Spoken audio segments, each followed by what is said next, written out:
দাপর যুগে যুদ্ধ হলো দ্রৌপদীর সম্মানের জন্য, কিন্তু কলিযুগে তো কোনো ঘাটতি রাখছে না নারীকে অসম্মান করাতে, কখনো কথাতে, কখনো আচরণে, কখনো ব্যবহারে, কখনো আবার কুদৃষ্টিতে।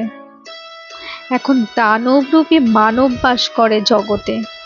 যে মার জন্য জন্ম না হয় পৃথিবীতে, ওই মা জাতির নামে গালি দেয়। যদি হেরে যায় কোনো কন্যা, তবে খুশিতে তালি দেয়। কখনো দিল্লি, কখনো কলকাতা, নির্ভয়াদের শুরু এখন ভয়তেই বাঁচা। মনে করো, তোমরা কি ভুলে গেছো ক্রেতা থেকে দাপর যুগ, যখনই নারী হয়েছে অসম্মান, তখনই হয়েছে সেই যুগের সংহার।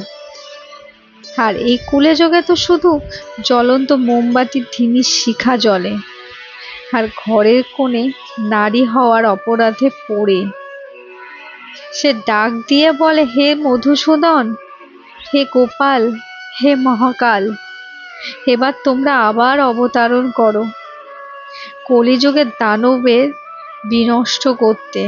তাদের মাথা উঁচু করেছে যারা, করে দাও তাদেরকে বধ, করে যাও ধ্বংস।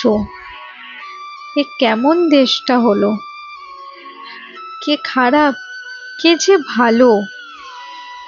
ভালো মানুষ অন্ধকারে, অমানুষ আলোর সাজে।